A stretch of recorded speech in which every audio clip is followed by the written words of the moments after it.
Hi everyone, it's Richie Andrew from the South Tees Wellbeing Network. Just the usual monthly roundup for the newsletter on video, audio format for those who prefer it that way.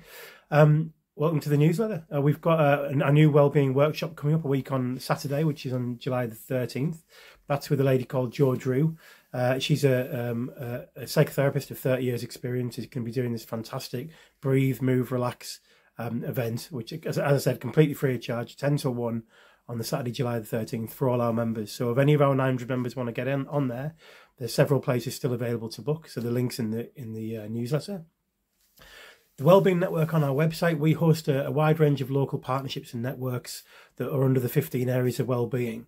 And what we're doing is doing a refresh of that list. So if you're one of the people who chairs one of those groups, one of those networks or partnerships, you probably get an email from us just to check the details are okay.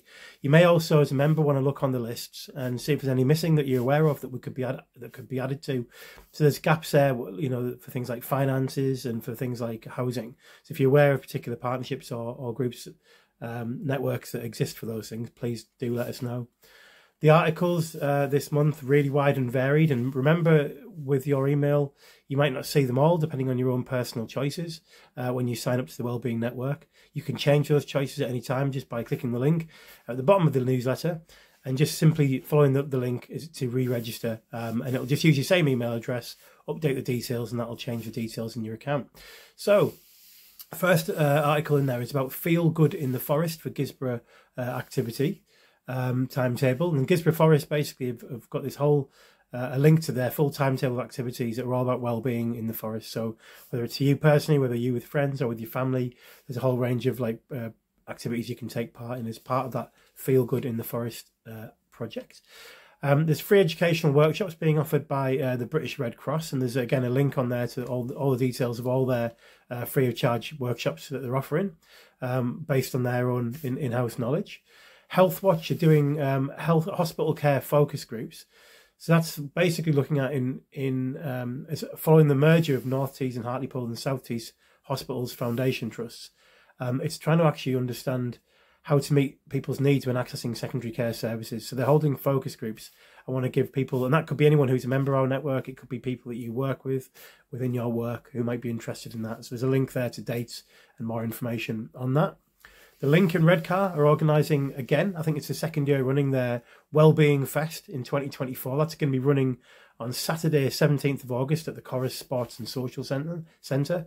So there's more details on there, so you can see on the website about the event, a completely free event. It's going to be phenomenal. I know the range of providers that are going to there is going to make it a fantastic event. But if you're a provider, you offer a wellbeing service, or you got something to offer like a local business and you want to be part of that event, it's not too late to get involved. And the details to get in touch with Helen Bartram, who's organising that, are in the newsletter. Arch and Teesside have got a project called the Hope for Change Project, and what they're looking to do is distribute the following survey that they've got a link to there. And it's a survey that they want all young people from the age of 14 to 18 to complete from the area. And so basically the project is actually exploring the barriers for young females aged 16 to 25 in accessing mental health services and explore changes that can be made. And what they're doing with this survey is looking to create a mental health toolkit. So please support that with the survey link. And you can get involved directly if you're working with young people, or if you are a young person between the age of 16 and 25, you can get involved within that.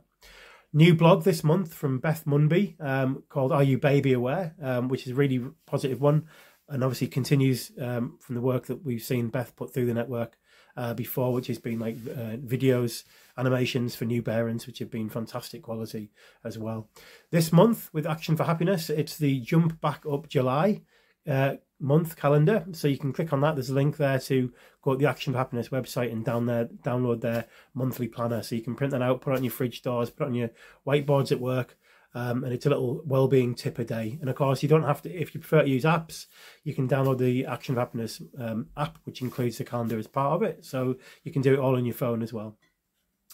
There's always a little bit of stuff we can all do ourselves, isn't there, for our own well-being, and this is why well-being is so important.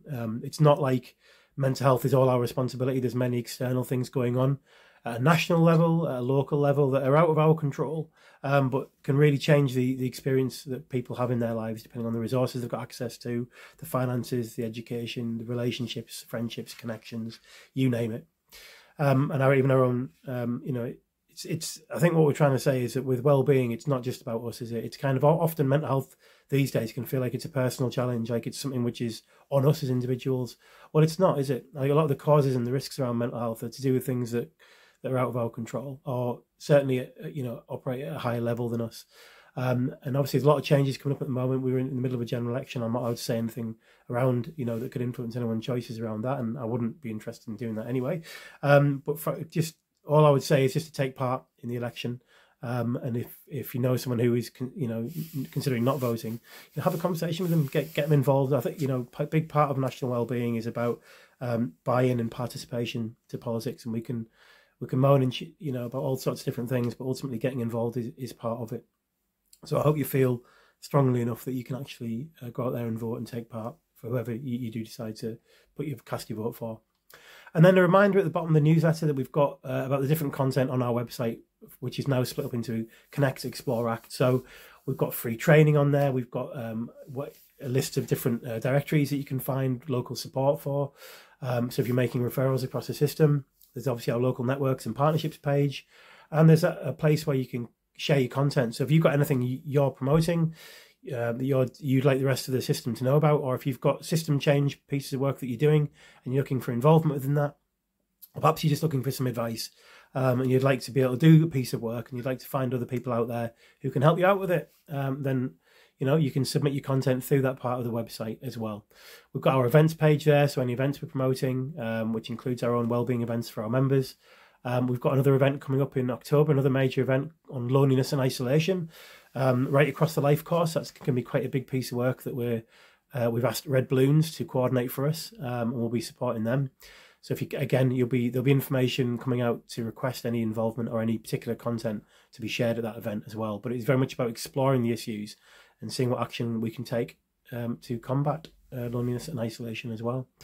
So that's it for this month for the newsletter. As always, our calls to action will continue on several times a week. You might not see all of them depending on the choices you made as a member, but we welcome any new members, and please do forward this newsletter to anyone you think might be interested as well.